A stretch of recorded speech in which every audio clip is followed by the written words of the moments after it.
Hello and welcome to Whatever Floats Your Vote. I'm Nick, a TV producer aiming for the effective communication of accurate information, And my name's Phil. I like talking about politics. which is exactly what we're going to do. This is a podcast that explains politics so you understand it and can then explain it to others. And that's it. And in this, our festive first episode, we're going to be talking about how Brexit affects the price of your Christmas. So, Phil, over to you. So, one thing we'd note is if we're talking about when Brexit happened, for some people it happened early 2020 when we left the EU, but we were still in the single market and we were still in the customs union. So we left those at the end of 2020. And since then, since early 2021, there have been, you would argue, multiple shocks to trade. There's been COVID. There's been the full-scale invasion of Ukraine. And for us, there has been Brexit. So how do you separate these things out? Well, in those years, food inflation in the UK has been very high, and you would say, but that could be down to those other factors. There has also been higher than historically usual food inflation throughout the rest of Europe. But the food inflation in Britain has been higher. And that is because of the extra Brexit premium. And we can discuss how that would have happened. For example, the food we get, we traditionally have got about 40 to somewhere between 40 and 50% of our food from overseas, and the vast majority of that from the EU. And getting that into the country now is more difficult. But also, getting food from outside the EU into the country is more difficult. So if you imagine your Christmas fare, some of your food will be produced in Britain on British farms. That has also become more expensive because of Brexit. We're getting some food from the EU. Why, Phil? Why has the British food The become more? British food's become more expensive because British farmers have extra costs and extra difficulties in producing the food. So in terms of the extra cost, they have to buy in various chemicals, fertilizers, things like that. Some of that comes in from the EU. So now, as with everything that comes in from the EU, there is now extra trade friction because in terms of leaving the single market and leaving the customs union, both create similar problems. Leaving the single market means we have what's called regulatory divergence. We have different standards. So we need to make sure that any goods coming into this country meet our standards, particularly important for something like farming, which means that the suppliers have to fill in a load of paperwork. Now, if they were supplying from Africa or Asia or America, somewhere like that before, they were already used to that. That has to happen. But if they were supplying from the EU, they didn't used to have to do that because within the single market, you all have the same standards. So you don't have to provide additional paperwork to prove that you meet the standards of that market because you're in the same market. So just as if you had some chickens at home and you produced some eggs and you wanted to sell them, say to a customer in Birmingham, you can just send them to Birmingham with an invoice. That's fine. There's nothing extra you need to send. But if you want to send them to a customer in Belgium now, you've got to fill in paperwork, and the same goes in reverse. Vice versa, yeah. So farmers are having to buy in the materials they need, chemicals and things like that, from the EU, medicines maybe for their livestock, from the EU, and all of that now has trade friction, customs paperwork, standards paperwork, sometimes fees for it as well. But then the other problem farmers have had is with labour. So farms traditionally don't live in the middle of cities. They're out in the sticks. There's not a lot of people there. So you've got limited access to labour anyway. But farms often need seasonal labour. They need extra workers when it comes to planting. They need extra workers, particularly when it comes to harvest time. And there's not a glut of otherwise unemployed people in these rural areas just waiting for those 6 weeks or 2 months of the year when there's suddenly work. So does this come down to freedom of movement and the fact that Yes. European workers can live at home in Europe, wherever they live, for, say, 6 to 8 months a year, hop over here, do some seasonal labour without any form of visas, they can move freely across the border for as long as they like, get paid for their work. The farmer doesn't need them for the rest of the year, so then they can go back to France, Germany, Belgium, anywhere, and then the farm carries on and then re-recruits them again without having any problems because of freedom of movement, which we've now lost. Exactly. If they're an EU citizen, they had a right to work in this country. So all the farmer had to do was advertise that they needed workers. You would ring, mostly they was from Eastern European countries, but they would ring from wherever and just say, I'd like to apply for this. And it was as simple as that. The farmer would sort it out between themselves and the employee. There was no need for anything. You just had to prove you're an EU citizen. You could come and work here, living in a caravan for a couple of months. And that was made more difficult. The government did introduce a seasonal farm labour type visa, but it's still a visa. So the person who wanted this work, and it's not great work, it's not brilliantly paid, and it's hard work, you now had extra paperwork. So whereas there's farms in the rest of Europe who also want your labour. So all of a sudden, you've now got this person who's volunteering for backbreaking labour for not very much money. And they've got a choice of going anywhere in Europe where they just have to ring the farmer and say, I can do this job. And they say, great, come over. And Britain, where they've got to fill in paperwork to apply for this visa. And does this It's visa just cost extra money hassle. as well? Do you have to pay for the visa? I often what would happen is the farmers would have to cover that cost, but that is then a cost to that farmer because, Still a cost, otherwise yeah. you would struggle to get the people to do it. There is a cost to a visa because there's an application process which requires admin. So you have to pay for the people who can cover that admin. But very often you would find that the farmers would have to cover that as an expense. Right. But essentially, what's happened is all of these costs, whether a farmer is making less profit or whether the materials are more expensive, the fertilizers more expensive, this is just for homegrown produce. This, I'm guessing, inevitably makes it more expensive for the customer when the customer goes to the supermarket and buys it from the shelves. And that's ultimately, what people are worried about with the price of their Christmas, isn't it? Well, exactly. I mean, and that is, as you say, just the British produce. We do have a lot of traditional Christmas produce and the reason for that, of course, is traditionally before we were able to get quite a lot of things all the year round. The traditional Christmas dinner is based on what was seasonal in Britain for centuries. So a lot of it is British, but even that is more expensive. But we also do get things from the EU. I remember, for example, before the single market came into being, when I was growing up in the common market, but nonetheless, it wasn't free trade like the single market made everything. Frictionless trade, yeah. There were certain things that you just had at Christmas because it was a special treat. But after the creation of the single market, it became so cheap and efficient to produce these goods. Because you've got to remember, farmers or food producers all around Europe all of a sudden were connected to over 24 different markets.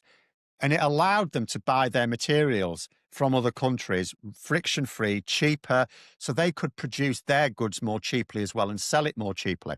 So what used to be a bit of a luxury that you might splash out for at Christmas, all of a sudden you could get all the year round. Yeah, so we started to see it all the year round. Yeah, and I suppose I had this explained to me very well. The way of looking at the single market essentially is it comes back to your example earlier. If you were to imagine that in England you can buy something from Birmingham and get it delivered to London, all you need to do is do the transaction. There's nothing stopping you buying anything from Birmingham and getting it to London because we are within a single market. And the single market essentially is exactly the same principle, but for 27 countries, isn't it? There's nothing you have to do because you trust each other's standards. There's legal oversight, and it means that it's one ring-fenced market and everything can just flow freely between buyer and seller. Is that correct? Yes, it's more than 27 countries. There's 27 members of the EU, but there are other countries who are also in the single market, but not the EU. So it's over 30. But yeah, and the more countries that are in it, like, if you've got, it creates, it's just more efficient. The larger the supply chain, the more efficient it is. America, there's no surprise that the three largest economies in the world are the United States, China, three largest markets in the world, United States, China, and the EU, because the United States, of course, is one country. So it's not actually entirely a single market. There are sometimes trade frictions around, like California, for example, has different standards to some other parts of the country. But by and large, it's a market. China is, of course, one large market of its own as well. And the EU became that in a way that separate countries couldn't possibly be. The only people calling for the EU to be broken up, which is quite prevalent at the moment, are the people who want Europe to be weaker so that they can take advantage. It just made it, the reason why the UK initially didn't want to join what was going to become the EU, it went through several precursors. We mostly knew it as the EEC, people of our age, was because we thought it was a good idea. And Winston Churchill actually promoted the idea very heavily, but he just didn't think that the UK needed to be part of it because of it was seen at the time, and this is what it was a political peace project. But then what happened is the various countries within that common market all started to become more prosperous, and the UK wasn't. The UK became known as the sick man of Europe.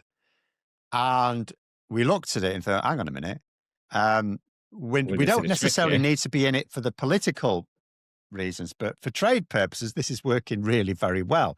So at that point, we wanted to join, although it took us some time to be able to, but we wanted to join because of the economic benefit, which we seemed to forget 10 years ago.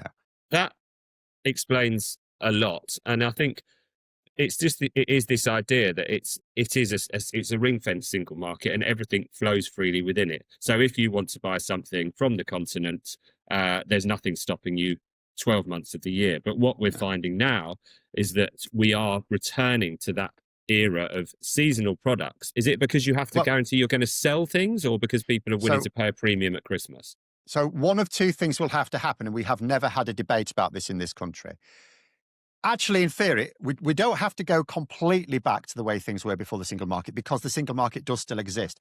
So the single market existing, even if we're not in it, still benefits us a little, because it means all those other farms around the single market can still work more efficiently to produce their produce more efficiently, more cheaply. There's extra cost in us buying now because of the trade friction. But if the single market were to break up, if everyone were to leave it, then the cost would go up even higher, because then every farm in Europe would be cut off from that efficient supply chain. So we do still benefit a little bit.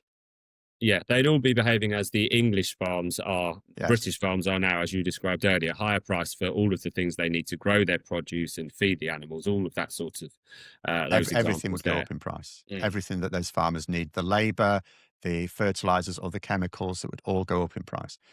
Okay, but because the single market still exists, we have this incredibly efficient market on our doorstep. We're just cut off from it now because there are what we call NTBs, non-tariff barriers to trade, which obviously we know we have a free trade deal, but we still have these NTBs, don't we? Which are the things like paperwork that cost time and cost money, essentially.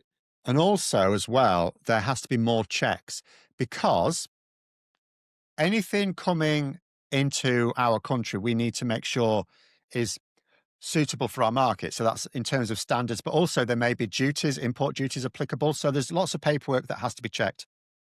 And sometimes the physical goods should be checked as well. But consider this. So a lot of people will be able to understand. So we didn't have those checks when we were part of the single market for goods coming from the single market. So now we've got to have all those checks. And because we get most of our stuff from the single market, that's a lot of checks. But also, there's extra checks, even for stuff coming from outside the EU. If you imagine getting something from, say, Morocco or Egypt, something from North Africa. Now, what would happen when we were part of the single market is any goods bound for the single market are checked at the first port they enter in the single market. So you could quite imagine a ship coming from the southern Mediterranean, North Africa, maybe landing in, say, Spain, a Spanish port. Some stuff gets unloaded there, but some then carries on to Britain. But because Britain was part of the single market, it would all be checked at that Spanish port. Whereas now, anything at that Spanish port that's for the EU, they will check, but they won't check anything bound for Britain because it's got nothing to do with them. Our standards for us to check. So now everything that comes into Britain should in theory be checked. We can't physically do it. We do not have the people to do it. We do not have the facilities to do it. When you are an island where most of your trade comes in through one port in Kent, you can't build on the sea, so you cannot physically build the facilities needed. And of course, it's very expensive to do checking. And it creates extra logjam. So quite a lot of the time, we're not doing checks at all. So we're wide open to smuggling. and also criminals passing through unsafe produce because we're not doing those checks. But the paperwork still has to be checked. So all that And this is paperwork still because needs doing. and this is because we're outside of the single market, so we have, in We have our own theory, rules. and also we're supposed to have implemented a hard border, haven't we? But we are unable to do that because we do not, as you just said, have the infrastructure, we don't have the manpower. So we're wide open at the moment, are Yeah, we, for anything coming in from outside of the EU from the rest of the world, because it's not being checked yes, if it's bound for GB. So it goes through the EU, arrives at Dover, and it's completely our responsibility to check that's everything. right. And No are one we else is, doing that? yeah, not enough. In fact, we have in the past year or so started to implement some standards checks. To begin with, we weren't doing any at all. But even now, we're only doing it for the very highest risk goods. Because ideally we're working on a deal with the EU to try and reduce the need for it. If people may ask, I'll point out a couple of things. People may ask, well, how was it fine not to need these checks at Dover before? And the reason was because there are checks taking place. There were checks taking place on the food, but they would take place at various points during the supply chain. For example, a butcher's gets inspected. Farms get inspected. So every stage of the supply chain, food supply chain, does get inspected. It's just that the EU only inspect for EU standards. So if you've got a producer in Europe or North Africa, an EU inspector isn't going to inspect their standards because we have different standards. Even if they're aligned, it's our standards for us to check. So they all have to get checked at the border, whereas it used to get checked throughout the supply chain. But the other point there is because we cannot physically carry out the number of checks we need. They did a bit of an experiment a couple of years ago. I think this was 2023, if memory serves. It was 2022 or 2023. I think it was 23. But at Dover, they decided, because they weren't doing any checks at the time, standard checks at all. And they decided to do some over a 24-hour period. They checked something like 22 lorries. So it's 20-something lorries. And in all but one of them, there was dangerously unfit food. There were cream cakes mixed in with raw meat juices. There was raw meat just bagged up, no labeling, no like origin or anything like that. There was maggots in some of the stuff, and it was all an absolute nightmare. And you think to yourself, well, how was that going to be sold as food? Because of the cost of living, because of the rising cost of living, a lot of people very desperate, if they can't afford food from the usual places, will get it from wherever's offering it cheap. So basically it was heading to people who are really struggling with money and will just take something because it's cheap. So where's this stuff being sold, Phil? I mean, I haven't heard of anybody, buying black market food. Oh, no, they do. And sometimes they've occasionally been caught, but not very often because we'd have to massively ramp up. Like if we can't have the extra staff needed to check all this stuff at the border, then we should at least have extra staff to check elsewhere through the country. But we don't, because that would be extra cost. But there's another podcast in this alone, the smuggling idea. But to take us back to our central point for this, which is Christmas. So I think we understand now, hopefully, that British made and grown produce at Christmas is more expensive because it's more expensive to grow. We have less people to pick it, as we discussed earlier. But why is it now more expensive for products that we have to import from the single market? So it's not just more expensive, it's less reliable. And because it takes longer, some of that food will also spoil. Anyone who's I've done grocery shopping for 30 years now. And you know the difference in the last few years, stuff does not last as long. Fresh produce is not as fresh. If you go to some of the posher supermarkets like Marks and Spencer's, it is better. But, if you go to the usual supermarkets, stuff doesn't last as long. And there's various parts to it. So first of all, we are now known as a customer of last resort. So if you imagine, and this could be for anything, it could be for food, it could be for anything. If you're an EU-based business and you've got orders for your goods from all over, from Belgium, from Portugal, from Poland, from Greece, and so on, and you're going to fulfill those orders. All of those orders just need you to sort out an invoice and send it off, except the British consignment. The British consignment requires you to fill out the standards paperwork and the customs paperwork, and that costs someone their time, and the business is paying that person for their time.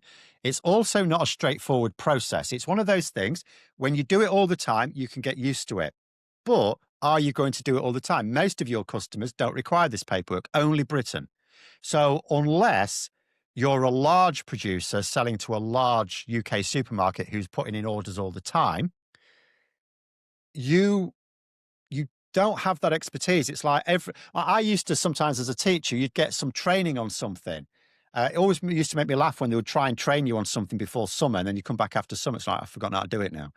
And the same thing will happen if you're not constantly filling in this paperwork. Every time you come to it again, it's new to you. So you've got to learn how to do it. You may make mistakes. If you make a mistake, it gets held up at the border if something's not quite right.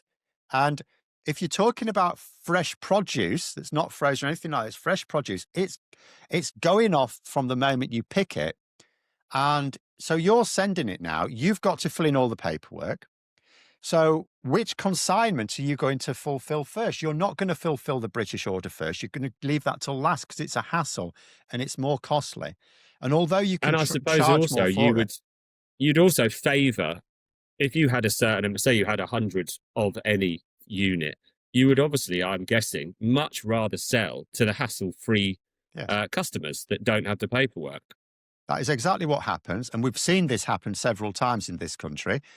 So what happens when you come then? The British order will be last because it's the most hassle. It's the least efficient one to deal with. And sometimes you've run out, and that has happened in this country. We had a case a couple of years ago when we had a bit of a bad harvest on tomatoes. And then it was very difficult to find tomatoes in supermarkets. The DEFRA secretary at the time, Teresa Coffey, suggested we use turnips instead. I'm not quite sure what sort of pizza sauce that would make. But I remember that, yeah. so that was a problem. It was then more difficult. You might have been able to find them in smaller greengrocers who had more direct supply chains. But the big supermarkets, all of a sudden, their orders couldn't be fulfilled because there was a bit of a bad harvest. And because we're last in the queue, everyone else gets dealt with first. In fact, insanely at the time, Ukraine they're under siege and they had plenty of fresh fruit and veg. And that's because, ironically, it's easier because it's not just that, because Ukraine are a third country with respect to the single market, but it's easier to sell for those companies to sell to Ukraine than it is for Britain because we artificially raised our trade friction higher than it needed to be, even given that we were going to be a third country. We've actually made it extra difficult. And that difficulty... Explain that in a bit. How does, what do you mean? Why is it Ukraine? Because any other country in the world, if it's sat next door to a large market, it may not be part of that market, but it organizes its trade policy to try and make that trade as easy as possible.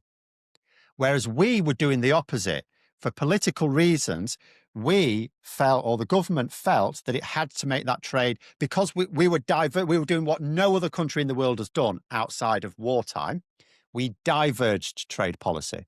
We actively wanted to make trade harder with our neighbours because that was what leaving the single market was going to entail. And we sort of went too far. Even many conservatives have since said that they went too far. So it became an ideological feature to make trade friction as much as possible, with the argument that we will reduce trade friction around the rest of the world, which of course we didn't because it's a long way away. Transport is a huge element of trade friction.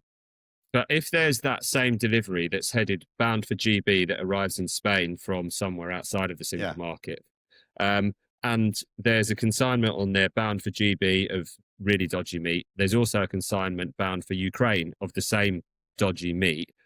Why is... No. So Ukraine will still have to check that because that's coming from outside the EU. The EU won't check that. Right. I see. So, but Ukraine has its own border policy set up, and they would check that anyway. But the difference is we actually never had that border policy set up because we didn't need it because it was being checked on the EU border. Whereas now it's not being checked on the EU border, and we're not checking it ourselves. There is that as well. But even for food coming from within the EU, we are now moving closer to them. I mean, part of the deal that we agreed earlier this year, which has not been implemented, and it can't be until we've done a few other things we don't really want to do. that should ease that, because we had a government, the last government, who wanted to diverge. So they created extra trade friction that wasn't necessary. A lot of the agreements from this May was to reduce it, to bring it back again, to go, look, we went too far here. We'll still have to have the paperwork. If you're in a different market, you will always need the paperwork. But that can be managed electronically and relatively efficiently, whereas the checks should go down, because the checks is where things get held up sometimes for a day or two. And if you imagine fresh produce in a lorry, after a day or two, it's no longer as fresh. And then the difficulty in getting it to, by the time it's got to the supermarket shelf, it's just not as fresh as it would otherwise have been. And then for the things that we are importing, when you think about what most people have at Yep. Christmas, you mentioned it earlier, cheese, wine, things that normally you would like to treat yourself from, some nice French wine, some nice French cheese, or, all of these nice delicacies that you associate with Christmas that we do get from the continent. Are they going to be significantly more expensive this year? They're not going to be significantly more expensive this year compared to last year, because we haven't diverged over the last year. We've actually, if anything, converged a little bit. But they are going to be as similar and much more than they were before Brexit, and various reasons for that. So, like we've already said, the paperwork that has to be completed, that takes someone's time. And that time is money. You have to pay someone to do that. You've then got the fact that it will take longer to transport it, because there will have to be checks. The lorry may have to literally park up can be quite a long time. And those lorry drivers, that logistics company needs paying. And usually you pay by the mile, of course, so when the lorry isn't moving, they're not getting paid. But at the same time, you're not going to transport something from a large single market in Europe to Britain if it's not cost effective. So you just have to increase how much you charge your British customers for the transport of it. Even if it's coming from northern France and just being delivered to a business in Kent, it's the shortest distance you can imagine. And yet, because they're going to get held up at Calais, because of the British checks that take place on the French side, of course, and the EU checks take place on the British side, because it has to be checked before it even enters their market. So you've got delays. So to clarify, when we are checking stuff that comes into the UK, I think most of us would have thought that would be done at Dover. Does it actually get done by British borders in France? How does that work? Who checks it and where? So the French provide facilities for British customs and other officials to do some checks there. And for the paperwork, at least, not the physical checks. The physical checks would happen on the other side, what few happen. But you have to check at least the paperwork. Yeah, the paperwork at least has to be right. For example, in this country, we know about the lorry parks in Kent. Yeah. So any lorries trying to pass into the EU. We don't hear about that in France. Are there huge queues then in France of, queues of trucks waiting to come into the UK that are being checked that previously they didn't have these queues?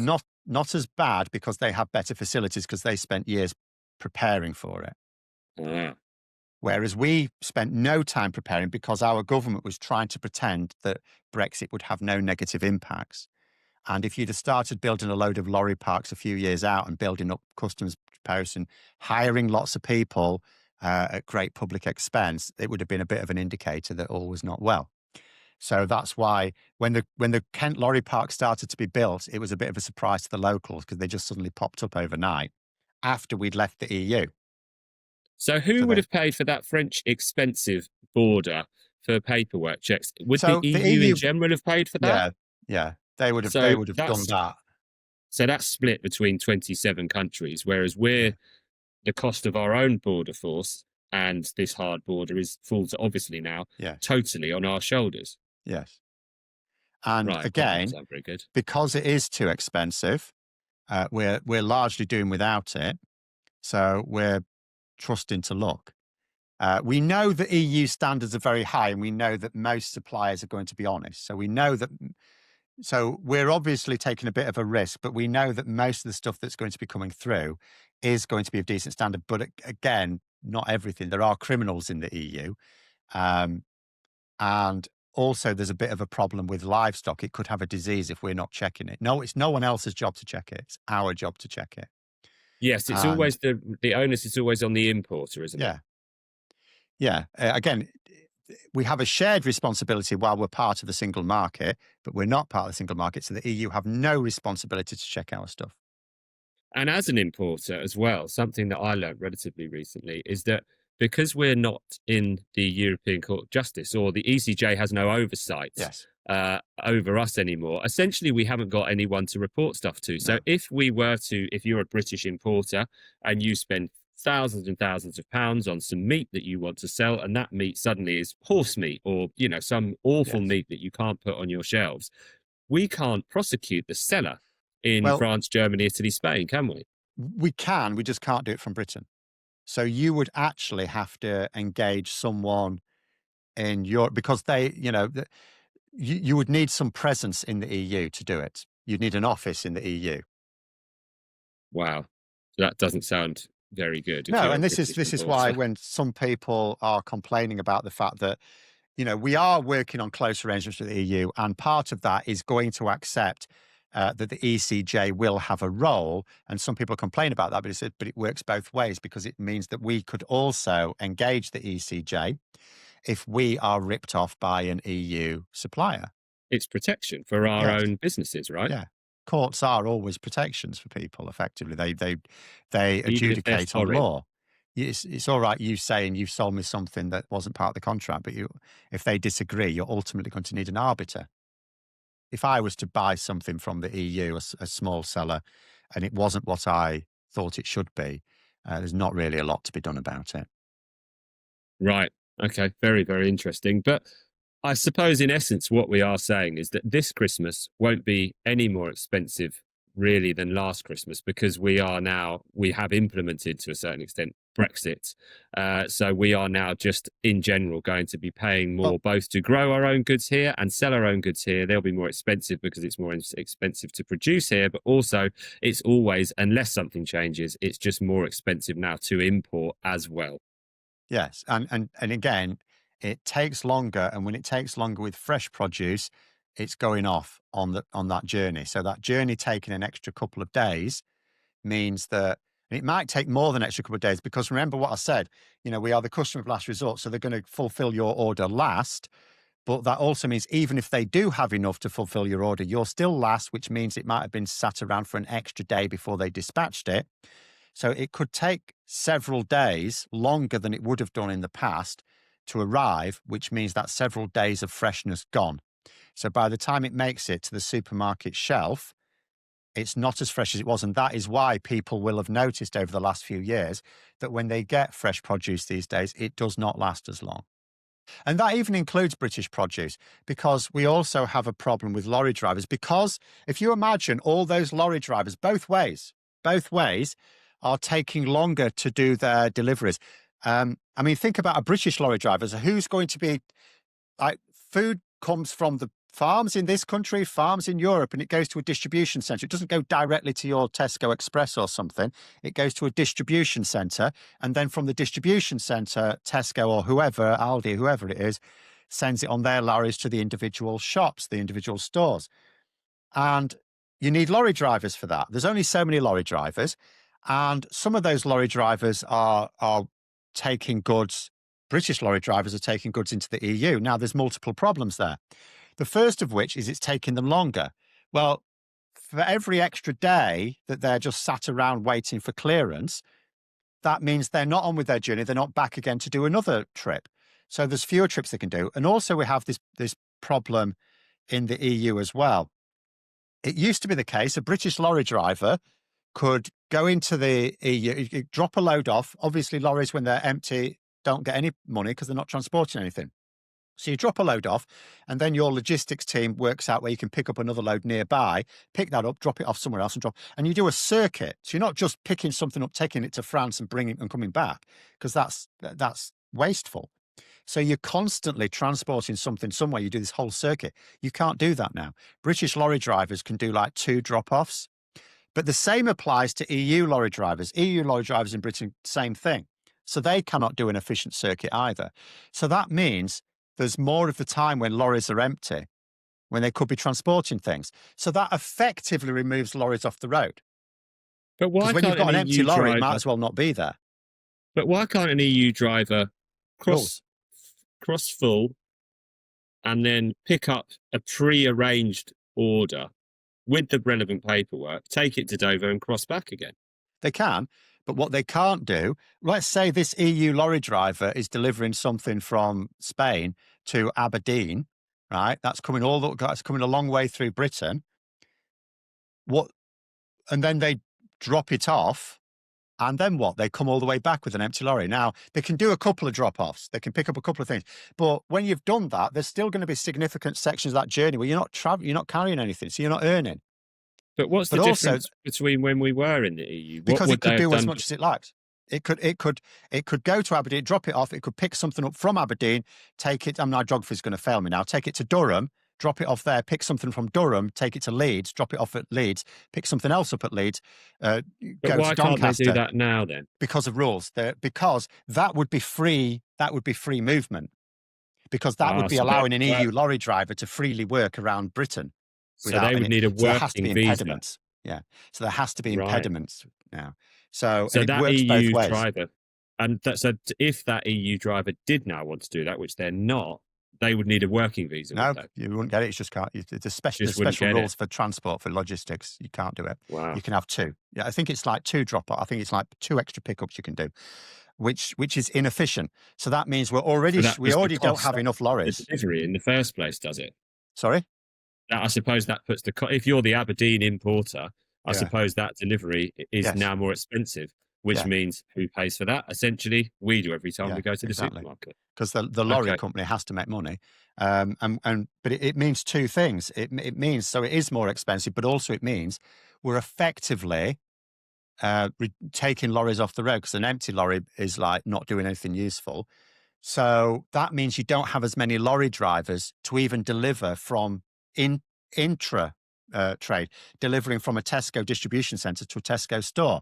So sometimes there's holdups in Tesco stores or other stores, like, it's not just Tesco, actually getting their goods. So you might find that there are some goods at the distribution centre that need to be delivered to, a Tesco in Sheffield or something, and it takes an extra day because they haven't got the lorry drivers. Again, usually, this is why you usually find the poshest, like Marks and Spencer's, is probably a bit fresher, because they can pay higher wages for the lorry drivers. They can make sure they've got. Whereas previously, you could know that there were EU drivers in the country circulating, and you could sort of almost last minute go, "I need this delivered from here to there," and an EU firm would be able to take that on previously. Because these lorry companies, they've got people in an office who are constantly trying to find goods for them to pick up so that their lorry is not empty for very long at all. Because when the wheels are moving, you're paying a driver and you are using fuel. But if you've got nothing in the lorry, you're not earning anything. Yeah, I remember doing a program on Channel 5 about Eddie Stobart's lorries many moons ago. And I remember one of the most fascinating scenes was, every time you'd cut to the logistics office and they knew where all the lorries were. And like you say, they're just desperately trying to fill these things. So the drivers are either not idle or moving around empty. Yeah. So that makes sense. I didn't know the EU lorry drivers are no longer allowed technically to work here, are they? Which is they're only allowed so many stops. So that makes it much less efficient. And it means we've only got a set number of lorries and lorry drivers in the country, whether they're from the EU or elsewhere. And we're now stretching them thinner, which means we can have fewer deliveries. If you've got empty lorries that could have been full with something, that means a different lorry has to do that delivery, which means it's not available to do something else. Right. So it's not just Christmas.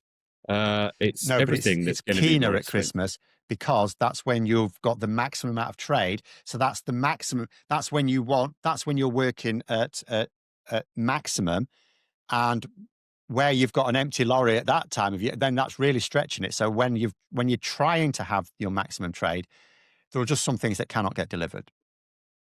Okay. Because you don't have the capacity to do it. So essentially, everything is more expensive and less fresh because of Brexit. And there's many other things as well. We really need to, in this country, have a debate about what do we want.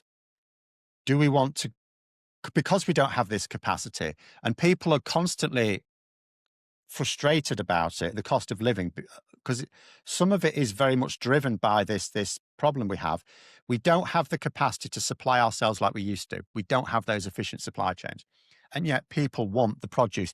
You didn't used to have this. You didn't used to have produce all the year round. You used to have to think about seasonal produce. You didn't have stuff all the year round. Now we're used to going into a supermarket and there is that produce all the year round. There isn't as much as there was. They try and hide it by removing an aisle or turning crates upside down in the veg section. But, that's because they cannot get enough stuff in. And as a country, what we really need to decide is, are we happy to go back to the 70s and 80s where, supermarkets may run out of stuff. You couldn't get certain things at certain times of year. That would then, in other words, are we going to reduce our consumerism down to the point where we have the capacity to do it?